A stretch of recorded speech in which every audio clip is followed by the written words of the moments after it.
Campfires are supposed to keep you warm and safe. But at Pine Hollow Campground, there's a fire that never dies, a fire that draws you in and never lets you go. It was my first solo camping trip, and I was determined to prove I could handle it. Pine Hollow Campground was supposed to be peaceful, a place to disconnect and enjoy nature. But from the moment I arrived, something felt off. The campground was eerily quiet, the only sound the rustle of leaves in the wind. I set up my tent, gathered firewood, and lit a small campfire. As the flames crackled, I felt a sense of calm. But that calm didn't last long. As the sun set, the fire began to change. The flames grew taller, brighter, almost unnatural. And then I heard a faint whisper coming from the fire. At first, I thought it was just the wind. But the whispers grew louder, more distinct. "Join us," they said. I stared into the flames, my heart pounding. And then I saw them, faces twisted and screaming, flickering in the firelight. I stumbled back, my breath catching in my throat. But the fire, it followed me. The flames spread, crawling across the ground like they were alive.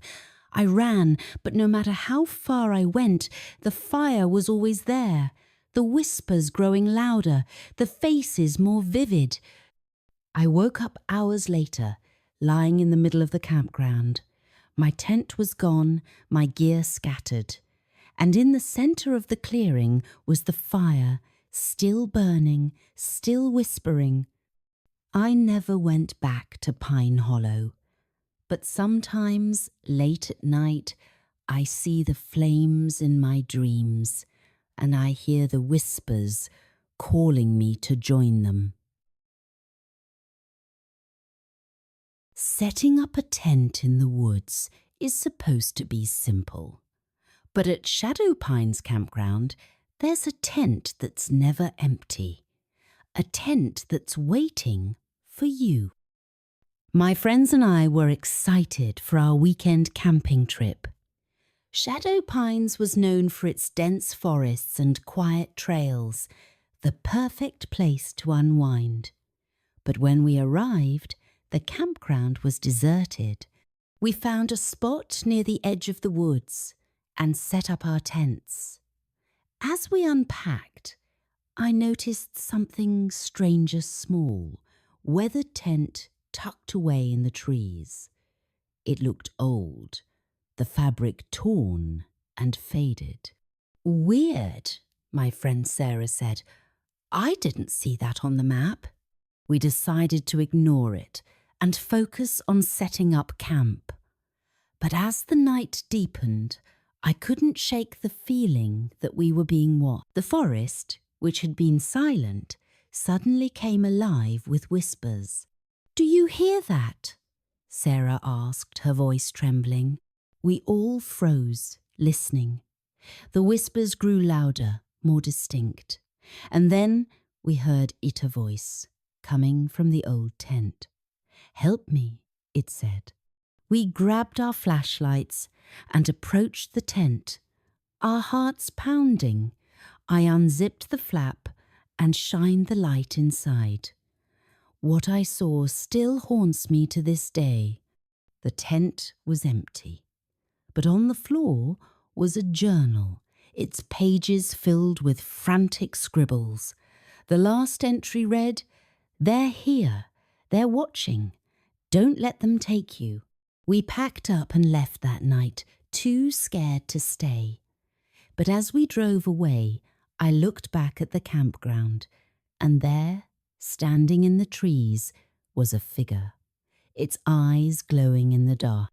We never went back to Shadow Pines, but sometimes when I'm alone in the dark, I hear that voice again. "Help me," it whispers. And I wonder, Did we really leave the tent empty?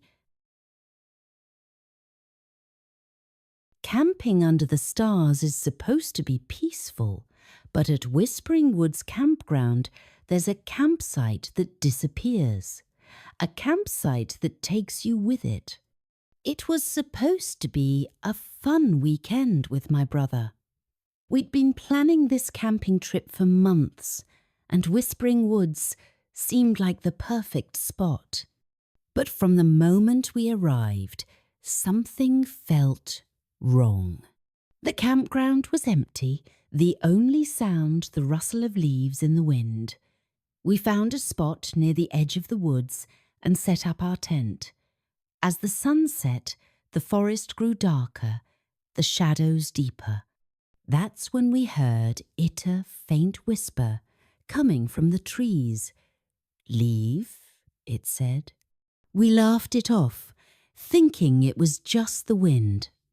But as the night deepened, the whispers grew louder, more insistent. And then we saw a figure standing at the edge of the clearing. It was tall, too tall to be human, its body twisted and hunched, its eyes glowed faintly in the dark, and its breath came in ragged, wet gasps. We froze, our hearts pounding. "We need to leave. Now," my brother whispered. We packed up as quickly as we could, our hands trembling, our eyes darting to the trees. But when we tried to follow the trail back to the park entrance, it was gone. The trees seemed to close in around us. The path we'd taken hours earlier nowhere to be found. We wandered for what felt like hours, the creature's growls echoing behind us. And then, just as the sun began to rise, we stumbled into a clearing. But it wasn't our campsite. It was empty, the ground scorched and barren. And in the centre of the clearing was a sign, weathered and cracked. It read, "No camping beyond this point." We never found our tent, our gear, or the trail we'd taken. And when we told the rangers what happened, they just shook their heads. "That campsite doesn't exist," one of them said. "You're lucky you made it out." But sometimes late at night, I hear that growl again, and I wonder, did we really make it out?